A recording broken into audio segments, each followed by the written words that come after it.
Welcome to Let's with Amplify, where we have lively entrepreneurial talks focused on helping you grow your business through sound financial strategy. Here are your hosts, Jamie L. Smith and Jesse Ferguson. Hello, I'm Jamie. And I'm Jesse. And this is Let's with Amplify, lively entrepreneurial talks. So today we're talking about a conversation that can be lively. It's talent. And certainly entrepreneurs are always looking at their teams and how they can be a better employer. And this is a very lively part of their business. It's people that make it run, and it's people that keep them up at night, and people that earn them revenue, and people that cause them stress. So this is close to our heart. We're an employer of just about 40, and we're also a recruiter helping businesses of all sizes place CPAs in permanent or temporary positions that they have. And of course, our finance leader service is helping build finance and accounting teams for growth businesses, and NetSuite is there to help those people get more out of the time they spend at work. So talent is an area that we help clients with every day, and it's an area that you and I spend probably more time talking about than almost anything else. So this time we'll do it in front of our listeners. All right, so talent. There's three things we want to cover today. We want to talk about alignment, we want to talk about employee experience, and we want to talk about modernization. So alignment, what do we mean by that? It's really about the values and the purpose and making sure that the employer and the business has clarity on that, so that the employees know if they're in the right place and if they're aligned with the goals and the strategy and the growth of the business that employs them. So one of the things that you and I did, maybe even before we officially incorporated, was set the values of Amplify. And we switched the wording of one since, but by and large, we've got 5 values that we stick to and that we talk about almost every day. From my biased perspective as the Chief Experience Officer, I think it's been critical to all the success that we've had, and it's helped us get out of the jams that we've managed to get out of relatively quickly. Those values for us are courage, candor, connection, curiosity, and collaboration. What are your thoughts, Jesse? Do you think it was one of the best things we did, or do you think it's irrelevant, or do you remember the days that we put them together? I mean, I think organizations without it generally are pretty, that don't have a really strong sense of culture and what values they want to represent to the outside world. I think they generally, oftentimes are like a boat at sea without a captain. I think values are like a captain. They keep you on a course, right or wrong. And I think overall, too often, unfortunately, values are just something on a wall that most of the people in an organization can't repeat, don't really know, and certainly don't live. So I think they can be a great thing if they're your guiding light, and I think they can actually be a distraction, and if not.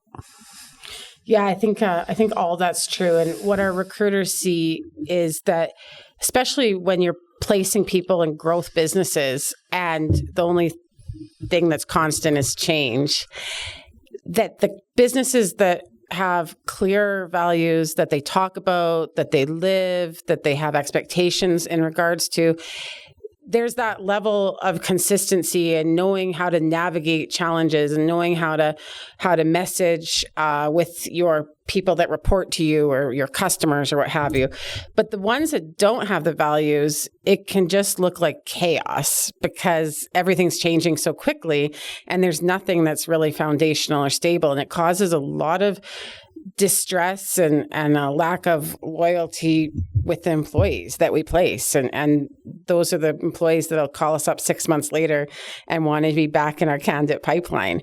It does seem to be a regular thing. The customers with the values seem to attract and retain people, and it helps them through the chaos. And I think we've seen that within Amplify too. And one of the things we did was use Shane Wall's Culture Smith's methodology of having opposing behaviors. And so we put as much effort into defining what our values are not as we did in defining what we expect of our people.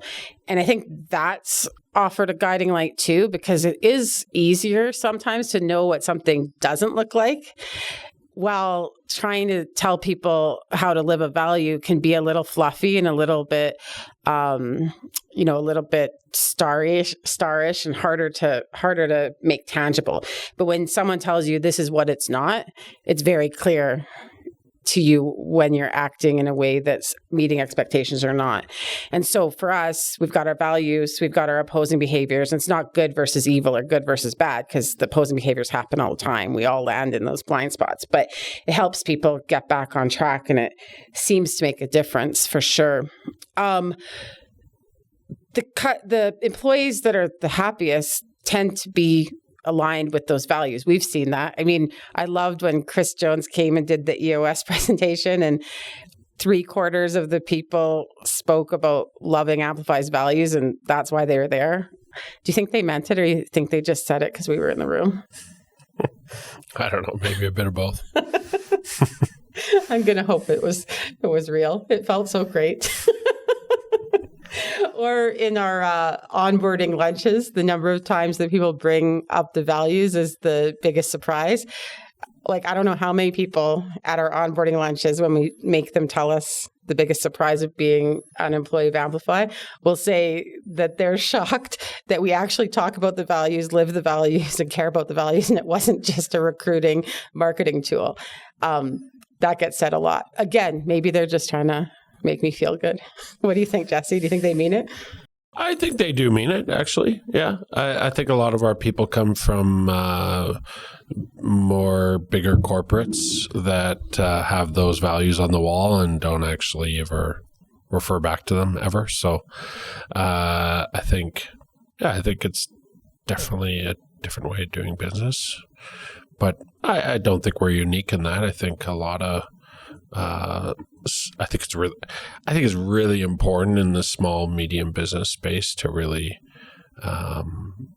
zone in on that, because, talent's harder to attract. You probably can't pay as much as, a big, large public company that gives a lot of stability, but maybe not a lot of growth in your career. So, you need to have a difference maker factor, so to speak. And I think by really calling it out and telling people what type of organization you're going to be working for, I think it helps employees, I guess, get a better picture before they start on what type of environment, because every organization has a culture, whether they say it or not. Or whether they defined it or not. Sure. Yeah. And sometimes they try and sneakily trick you on what the culture is. I've worked for those type of companies that you think it's one thing, and then you realize, there's definitely a different culture here. Yeah. It's not what's on the wall, that's for sure. So. Well, and there's cases of, when businesses are trying to transform their culture and they've set new values and they have a very clear aspirational culture, but it's a work in progress to get there. And that's tough, because I've been on the other side of that as well, where you're hired because you match the aspirational culture and what's on the wall. And they are putting effort, including the hiring, towards getting there. But you show up and no one told you were a change agent.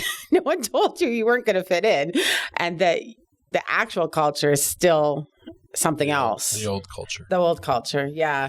And so I have to admit that I'm grateful every day that we put so much effort into that at the time that we put the effort into the values and the culture, we didn't even know we were going to be an employer, if you recall.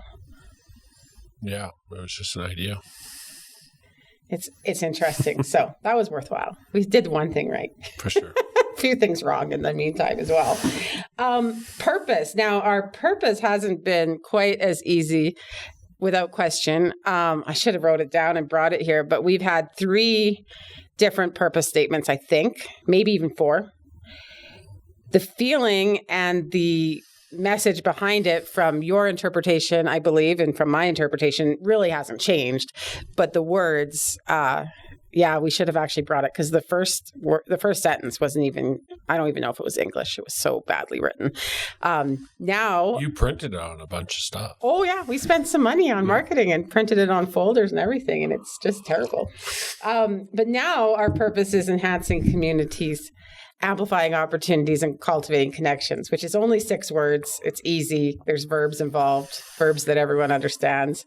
And so I'm feeling much better about it. The ordering's hard to remember sometimes. Yes. And actually, we did get feedback that it should be more of an acronym, but then we have so many acronyms. Like, I don't know if we should encourage another one. Not go there. Yeah. So, we talked about values, obviously, and value. You live the values and you're accountable to the values for the purpose of the purpose. What are your thoughts on purpose and the why and how that helps drive the right decisions and the right hiring and drives talent to just show up and do their job? I mean, there's obviously a lot of, Simon Sinek videos out there and the whole, IBM versus Apple and why they do what they do. And, for me, it's, I could watch those videos all day. So, at the end of the day, people spend a good chunk of their day working. And, it's probably a generational thing. I think, with technology and how it's taken over, almost crowded into your personal life, I think you want to feel like you're contributing something to the world when you show up to work. And I think the more you can articulate why you do what you do, the more buy-in you're going to have from both, forget about your employees, but yourself, right? Because I can't, I guess, begin to explain how many entrepreneurs after, growing their business pretty successfully, they say, I don't really love my business anymore, right? Well, what was the purpose of your business? Just to make you money? Because if that's probably part of the reason why you fall in love with your business. No, that's not always the case. Obviously, there's always, but if and sometimes your purpose changes, right? Purposes, can be go in life cycles. I'd like to say that my purpose has changed every probably 5 years, and so I guess being honest with yourself and I guess reassessing your purpose on a, you don't want to change it every year, otherwise it's just a slogan on the wall. But, and sometimes that means you need to leave because whatever your own personal purpose is doesn't really align with, doesn't get you out of bed in the morning. So. Yeah, going back to that alignment for sure when it comes to talent. It's interesting because for me, working within Amplify and working with the growth businesses that we help, it's the first time that I've been in small and medium business. I have a career that's mostly bigger business or financial services, so compliance, which smells and feels like big business because of the rules. And one of the things I love, and I know it's super cheesy, but I do believe that some of our employees share it with me, is the opportunity to just, when you're having a stressful, terrible day, just to close your eyes and realize that you're making a difference, right? And it's very clear what our purpose is and how each of us contribute to that purpose, which as we mentioned, it's enhancing communities, amplifying opportunities, and cultivating connections. But at the core of that for me is the fact that we're helping employer businesses. And when we help the biggest employers of our society, which is small, medium business, then we're helping society itself, because employment is critical to economic and mental and all health, right? So I love it. And obviously, I'm sure every job I've had has had a purpose, and I feel like I made an impact on every job I had, I hope, but it wasn't always clear and it was complicated. And so maybe it's a lazy aspect of my current job that is just very clear. And having that clarity of how what I do every day drives the purpose of the business is just a nice, easy way to get through the tough times and to be excited when things are going good. And I think we have employees that share that as well. I mean, is that why you always were in small and medium business, Jesse? Or No, I just don't like to follow rules. Fair enough. Purpose is the opposite of rules. Yeah. Maybe not the opposite, but a broader. Yeah, exactly. No, I mean, obviously it's easier when you own the business. You get to align your personal purpose with your business purpose. So, we're pretty fortunate from that perspective. But, what was the question? Why I'm in small business? Why I like small, medium business. Yeah, exactly. But okay, moving on. So we've obviously talked about some things that are a little pie in the sky, purpose, values. Some people find that fluffier. How do you actually take that stuff and make a difference with your talent? So some of the things we do that are simple and that every business could do is, for example, and I'm going to even give you credit. I hate it, but I'm going to. One of the things we do is we start our meetings with business wins, personal wins, and core value stories. And I know that was your idea, so I'm going to give you that credit. Mark it down. It's a day to remember.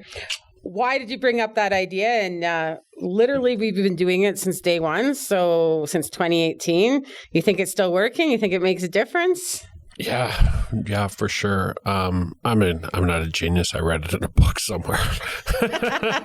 So stole the idea, like every good idea. Like every good idea. We probably added to the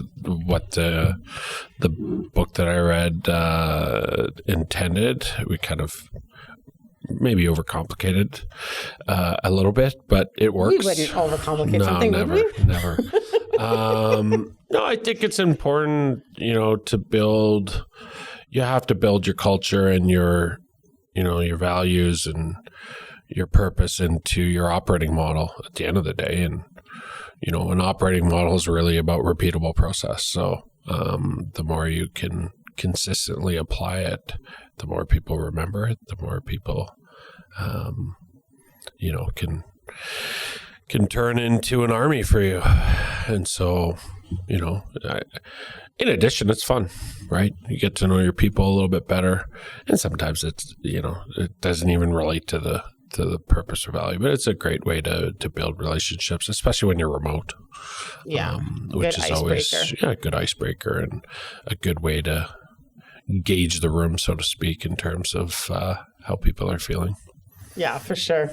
Another thing that we've done, not quite from day one, though we had some lack of successes from the times we didn't do it, is we've used values in our interviews. And when you talk about robotic and repeatable processes, I have to say that there are moments, because I do these interviews so frequently and tell the same stories at each of them, that I can feel a little bit robotic. But I am a real believer in anchoring on that consistency, and that every single employee of Amplify has gone through a scripted and specific experience. And it is an experience interview. So it's a behavioral-based interview where they get a chance to tell us stories about how they've lived the values and or seen the opposing behaviors in themselves. They always give very tactical, very execution, performance-related examples. So we get all of that generally without having asked too many additional follow-up questions. And the interview is a 90-minute in-person generally meeting. And I think it's made a big difference because of the consistency, because it shows that we mean it when we're talking about the values. And frankly, they can leave that meeting being like, why would I want to work there? And that's success too. That would be success too, because we want them to know, like, this is what we expect and this is how you live it. And I'd like them to be clear with themselves and either be aligned and be excited or be turned off, right? What are your thoughts on the values and the purpose being such an instrumental part of our recruiting? And what do you think other companies could learn from that? Hiring's tough at the end of the day. And the more information you can gauge, the better. So I think that's one component of the get it, want it capacity that you can get more information out of. And, and so the more you can, more information you can get on a potential employee, the better chance of success you're going to have. And we're going to get it right all the time. But, having a failed employee is costly on the business, especially for small, medium businesses. So, and it's costly on that employee too, and their mental health and their confidence, right? Yeah, it's not a win-win for anyone. For sure. It's an investment, I think, that's worth the time for both sides. And and a lot of businesses are in such a rush to hire, and we see that in recruiting, that they skip steps or they don't put that effort up front. And, there's that cheesy saying of hire slow, fire fast. And, it's a saying for a reason, right? It actually does make a difference. And we do see that companies that take the time, frankly, to get our help with hiring so that the busy work part is done for them, the resumes, the background checks, the knowing what people are capable of and whether or not they're a culture fit. When we do that for the customer, then our client has time to do these types of interviews and put their efforts and their resources towards that fit check and that information gathering that you're talking about, Jesse, versus if they've already spent hours and hours and hours going through terrible resumes and not really even knowing what a good resume looks like because they only hire every 6 months or every year. So they don't have that experience and that robotic, repeatable process that you also mentioned. By the time they get to interview, they're like, let's just get this done, right? And speed through it. And so there's a real opportunity and also, to your point, there's a real cost. There is a real cost in getting it wrong. A personal cost when you're the person that has to do the performance management or, God forbid, fire someone or clean up the mess that they left when they just created a disaster because of performance and competency, right? You've never seen that happen, have you? Never. Always hire perfect. 100% batting average. Yeah, exactly. So when I asked our recruiters what they thought we should emphasize today, they said that there is a huge disconnect between what employers and hiring managers think is important and what they hear from candidates. And let's be honest, some of this is we're exhausted of the Great Resignation. I know we're exhausted, so we're not going to talk about it too much. But there's some truth to that trend, and there's some truth to what has been happening, and it's different. Obviously, the biggest one being location, right? The candidates absolutely refuse to go to interviews with employers that are 100% in person. And it's funny because even candidates that have blatantly told us they hate working from home and they never work from home will still not go to an interview with an employer that insists on in person. Why? They don't like the choice being taken away from them. So even when you push back and you challenge them and you say, well, you told me you go to work every day, so why won't you interview with this client? Well, I don't want to have to go to work every day. I don't want to be told to go to work every day. So every candidate's expecting hybrid for sure. And many are expecting remote. And finding candidates to go to the interviews for the clients that are 100% in person is hard. It's really hard. That's just one component of employee experience. In fact, it's hot and bothersome because we're coming out of a pandemic, but it's arguably not even in any way the biggest component of employee experience. There's work-life flex, there's paid time off, there's learning and progression, there's the values and purpose that we just spoke about. There's so much to it. And obviously salary. Salary matters. There's no question that money matters. But our CFOs in a meeting on Tuesday, they asked the recruiters, well, money obviously is what matters the most. And the recruiters are like, not a chance. So Lindsay and Amanda, who help us place CPAs every day, that's not what they hear from candidates at all. But the hiring managers and even some of our own internal CFOs still think that money's the biggest driver. It matters, but it's not the biggest driver. Which, of course, leads us to the fact that it's complicated, right? You got to take into account all these things. So let's talk about them one by one.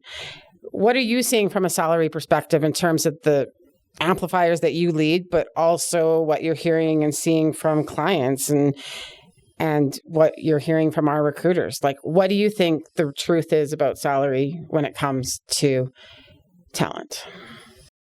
I don't know. I guess I think about what I would think about, which is this enough money for me to take a gamble to change my lifestyle? So I don't think people are willing, if they're happy, and maybe they're 5-10% below what they could make on the market, I generally don't think people will uproot themselves into an unpredictable situation, because it's not going to change your lifestyle. But if it's going to change your lifestyle, maybe a bigger house, maybe a fancier car, whatever, fancier school for your kids, I don't know, whatever that is. I think it matters. But I think if you're in the ballpark, I think the other stuff probably matters a little bit more. I think freedom matters the most.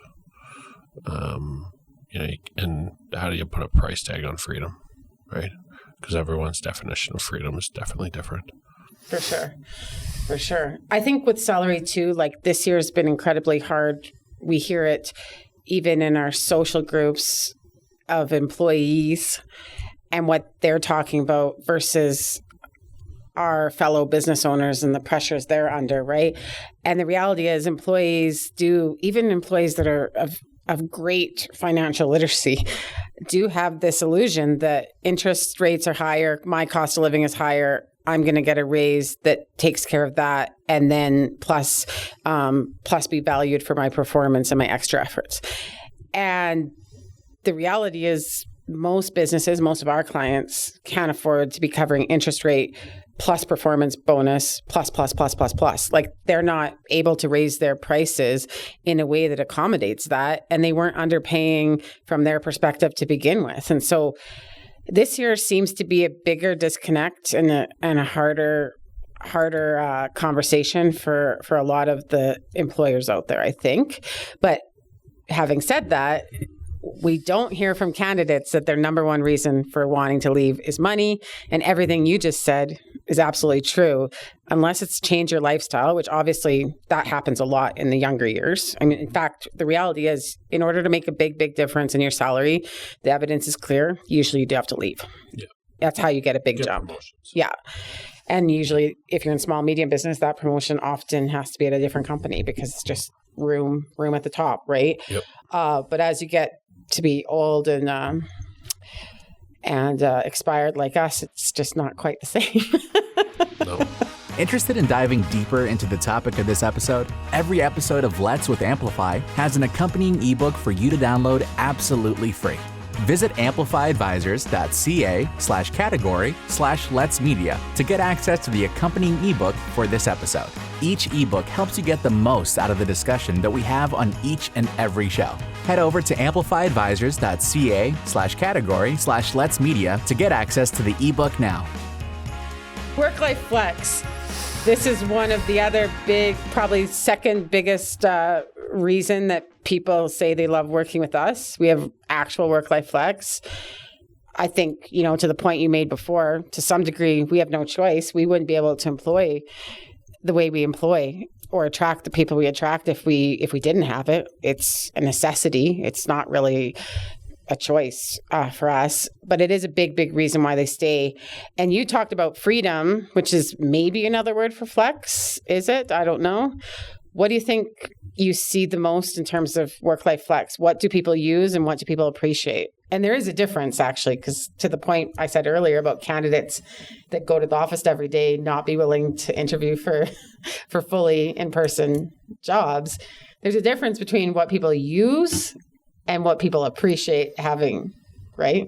It's a tough thing, right? When obviously it depends on the industry you're in, what the cycle of your customers are, what the demands of your customers, and how many people you lead. I mean, everybody's flex is different. What does flex and freedom? I think everyone's looking for some level of autonomy to be able to control their own somewhat schedule. So, if you're being told you have to show up every single day and you have to look at you got to be there by 9 and you cannot leave till 4, that's not very flexible. I've been in those jobs before and it was painful. I think you're going to see, I think the trend is going to get worse, actually. Not worse, but I think that trend towards flexibility. Because why? Because go look at the school systems. Go look at, you're seeing more and more of the literature with kids today being, if you don't feel like learning next hour, you don't learn. That kind of, go look to the universities. More and more flexibility. So you're talking about a generation of kids being raised with endless amount of flexibility, and then try and shove that, square peg in a round hole. Good luck. So I think you just have to adapt to ultimately the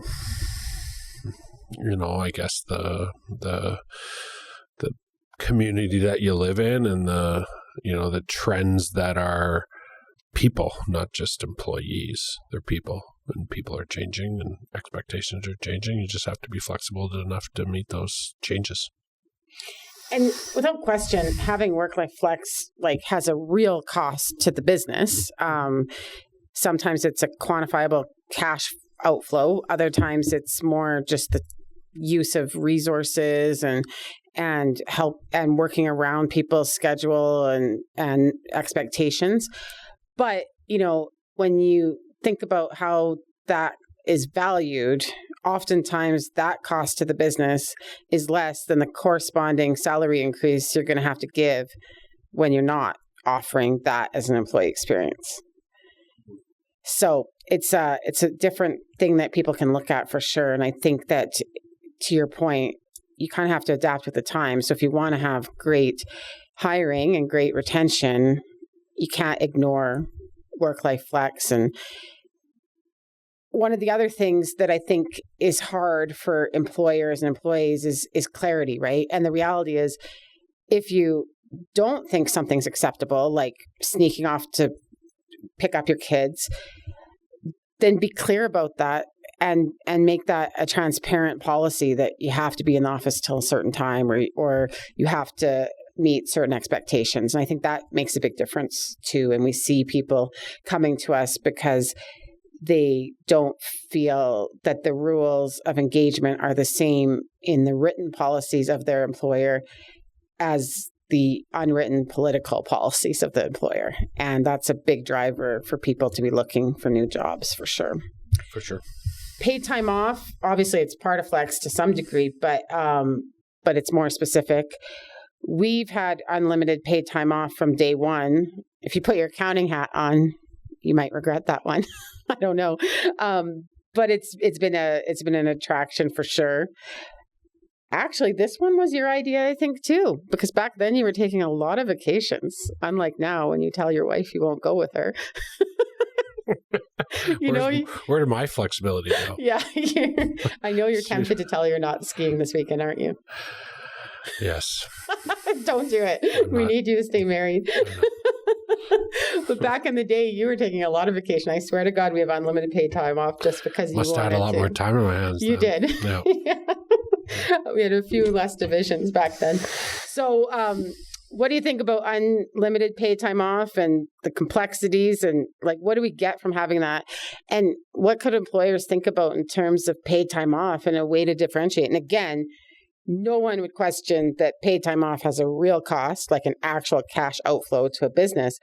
But could you spend less cash by giving more generous paid time off than the alternative salary raise or recruiting of new people because people left, etc.? Arguably, yes, right? It could cost less to give more time off than to have to do the salary increase or the hiring of and replacement. I mean, I think it depends on the industry you're in at the end of the day, right? If, you're a restaurant and you have unlimited time off, probably be pretty tough and costly to run your business. I probably wouldn't suggest that. If you're, you're a business that requires, in order to make revenue, you need people there every single day. Maybe not the smartest thing. I think in a more service sector where you can kind of use it as an advantage. The reality is, like most people, they don't have the money to be able to take unlimited time off, right?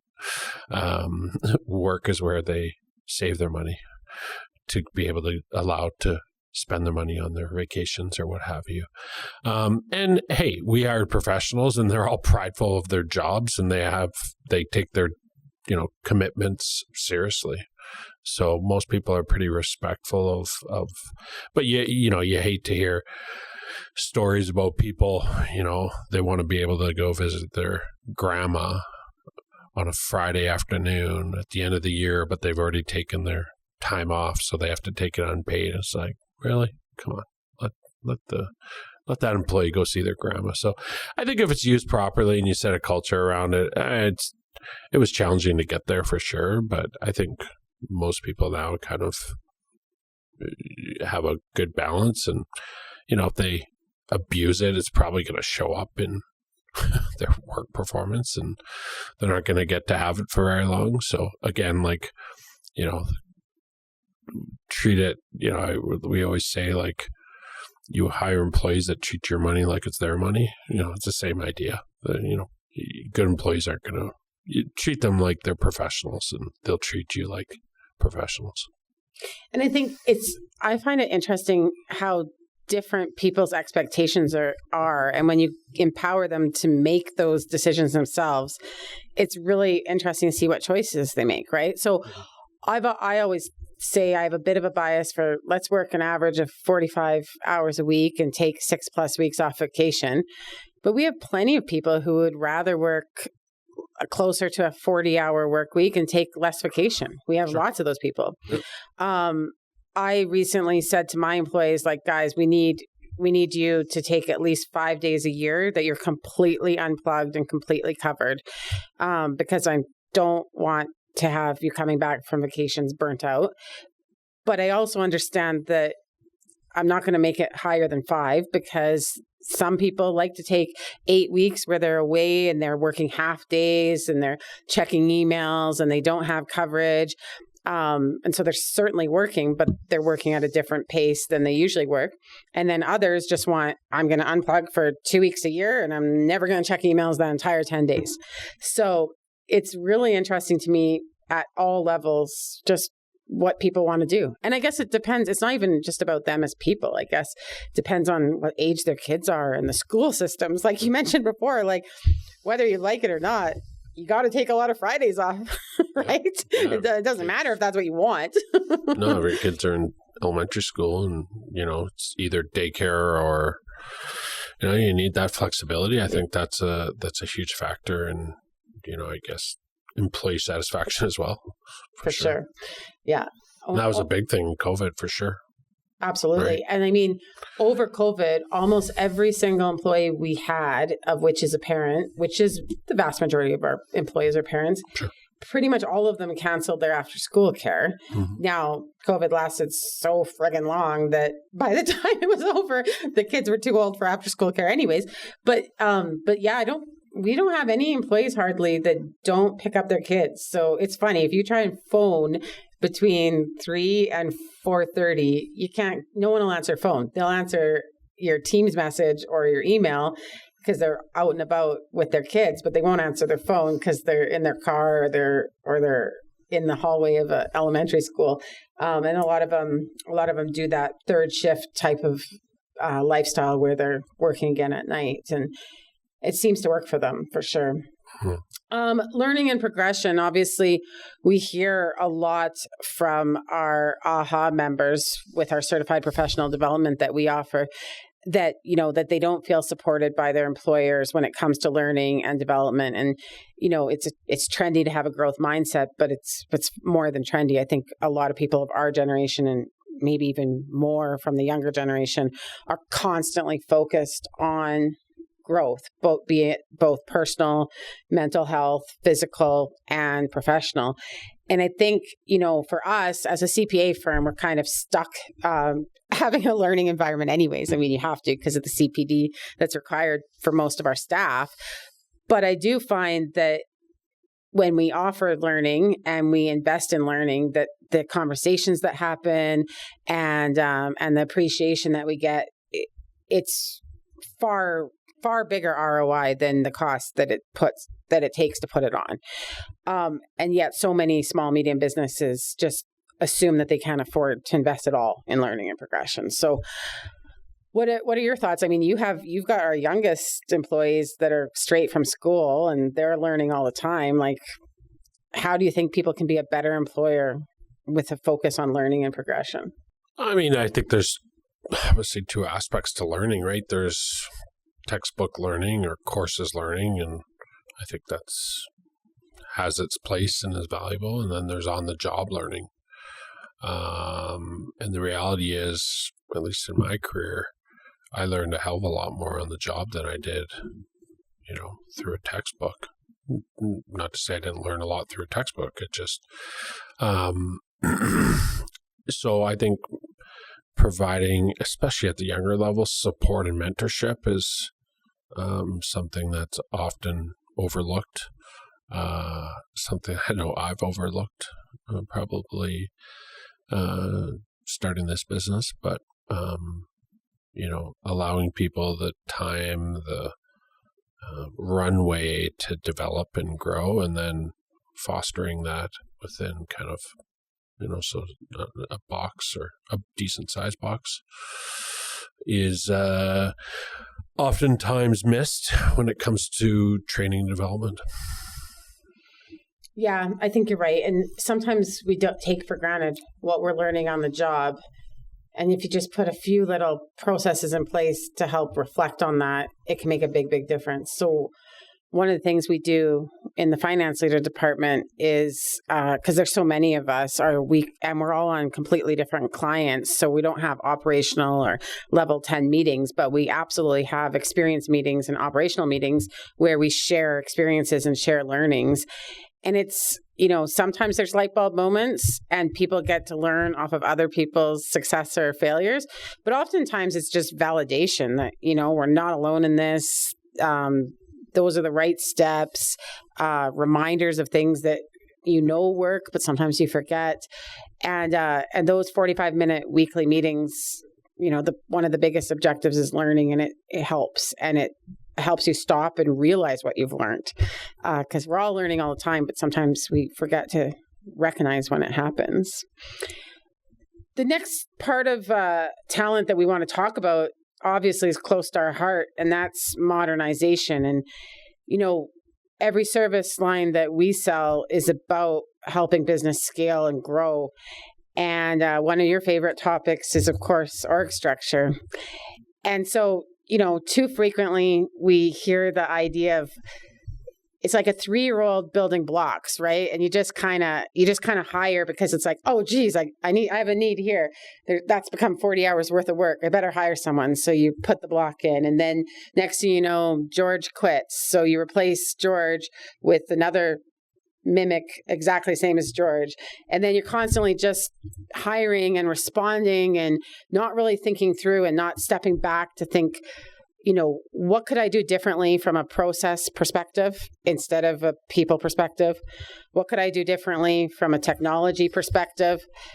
And how could the processes and technology support the right people and maybe a different level of person, be it lower and more economic, or more executive and analysis, So there's also the idea of like the gig, the temp, the fractional, and where could I actually choose not to have a traditional hire like a full-time employee and instead leverage the ability to get a fractional executive, get a fractional CFO, get a gig worker in, get a temporary worker in. So there's all these things in today's world that are available to employers, but way too often when the recruiter phone rings, it's so-and-so quit. I need someone just like them without any stepping back. As a lover of org structures, what do you think employers need to think about and do? And when should they do it? I mean, it's hard to say, right? Like it's such a complicated, first thing, it depends on obviously the life cycle of your business. So for a more mature revenue producing business, I think aligning your strategy and your functional responsibility, i.e. your accountability chart, your org structure, is crucial.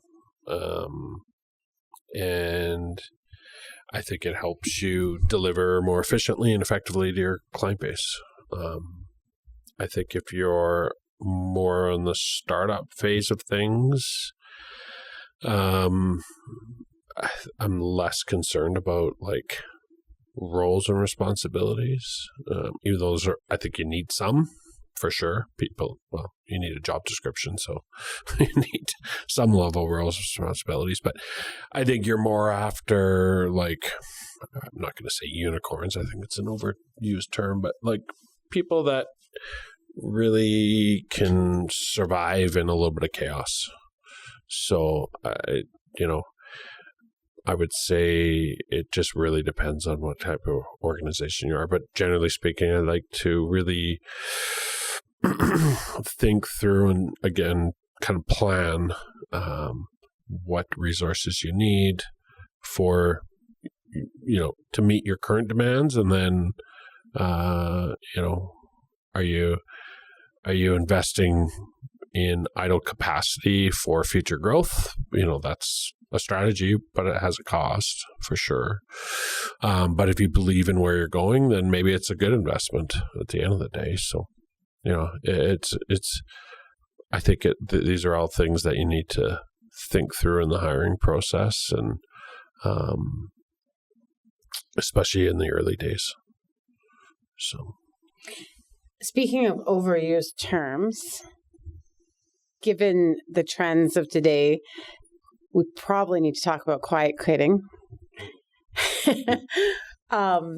We had an interesting conversation at FEI where the question was something along the lines of, is it worse to have someone quiet quit or to actually quit? And I said I thought it was much worse for them to quiet quit. And obviously I'm coming from a bias because we serve customers and clients. And as such, there's a lot of empowerment and independence of our people. So if they're quiet quitting on us, it's, the consequences are our credibility, our reputation. We're going to have to clean up that mess. Like it's difficult. And obviously it might. It's a time frame too, right? Yeah. I I mean, I think employee quitting right now is going to be a lot more painful. Like you mean today on whatever day it is, January 19th? Yeah. I think that's worse today. For you. For me. Yeah. Because you have that too.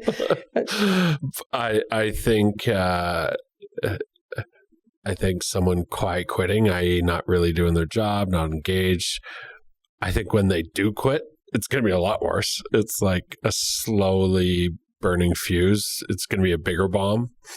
So, I mean, I think it just depends on time frame that you're looking at that question at. Yeah. Well, and to me, part of it goes back to what you were talking about, the difference of roles and responsibilities when you're a startup versus a revenue generating company versus a scale up. Because if you're quiet quitting in a startup because there's only 3 things on your job description and you're not comfortable in chaos and you're not comfortable being that unicorn, well, then what is it that you're doing all day? Versus obviously if you're in, the Coca-Colas of the world, your job description is probably pretty clear and it probably takes you all day. Yep. So quiet quitting by not doing more might still be a pretty productive day. Yeah, for sure. Yeah. So it's an interesting trend and discussion that is overused, at least on my LinkedIn. Yeah, I think it also depends on if you're quiet quitting on as a manager, let's say, or manager and above, what's the long-term consequences of mismanaging a business? And the ripple effect on the culture. Right. So, I mean, that can probably have a much bigger impact on a business. Someone at the, again, maybe it's a waitress that doesn't really want to be working at that, that restaurant anymore. Is she going to have a micro influence on, customer experience? Sure. But the manager that runs that restaurant is probably going to, if they're quiet quitting, I think the impact's going to be much broader and larger. So, again, it's complicated and it depends on where they sit and the impact that they can have on an organization, really, strategically. Absolutely. So, want to talk a bit about a trend I see with our clients. I think that, we serve employer-based businesses like we discussed already. And to me, one of the things that every client we have consistently prioritizes is their team. I think they take great pride in being employers, and I think that they're dependent on those people, and they really, really care about those humans that are working for them. And I think that's awesome. I think that makes it more fun to work with them, to be honest. But I know you read it in our newsletter, but we haven't had time to chat about it. There was an opportunity where someone talked about the number of employees you have as a vanity metric. And I took great offense to that because it didn't resonate with me as an employer and it didn't resonate with my experience with our clients. Because, to say that the number of employees is a vanity metric, the way I interpreted that is, that it's like inventory, like that it's a volume-based game and that you're just counting them like sheep, And so that's kind of the things that went through my head when I heard that, and I found it really offensive. And then I thought about it more and realized that pretty much every KPI is probably every key performance indicator is probably a vanity metric when it comes down to it. But what are your thoughts? Like, as an employer, do you think that that's critical to our clients? Do you think it's fair to call number of employees a vanity metric? Or do you think that gratitude for those people is what we see more often? I mean, I think it depends on each client for sure. Depends the industry you're in.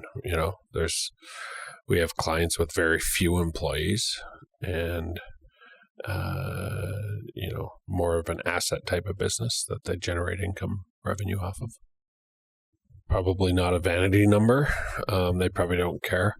I think, I think, of course, there's going to be some level of vanity to an organization that employs lots of people, sure, and you're the one hiring those people, but yeah, I definitely wouldn't. That wouldn't be the first thing that popped into my mind. I'd be proud of it, right? I don't think it's a vanity thing. And it doesn't necessarily really tell a story anyways. What does it mean if you hire tons of people, but you're barely making any money and you can't afford to keep them? So what? So, yeah, for sure. So obviously talent is critical. That part is clear to clients. And we've talked a bit about how alignment and values and purpose have helped us and helped some of the clients that we worked with.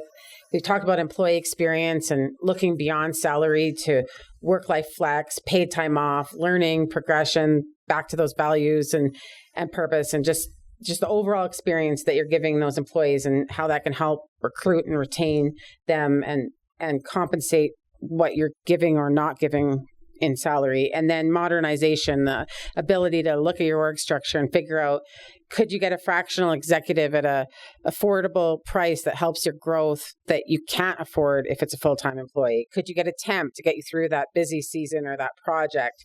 And could you change the needs that you have on a people perspective, as well as the experience that they're having from a process and technology perspective? So we've covered a lot of ground. And we know that when you have to hire, it's not often expected. It can feel like an emergency and a fire you have to put out. And so it's stressful for sure. And I mean, you're doing some hiring right now. I'm doing some onboarding right now. It takes a lot of time and effort for sure. If there's one last thing that you would want to share with people about talent and hiring and retention, what do you think we forgot to tell them? Be patient. It's never going to be what you think, on both sides.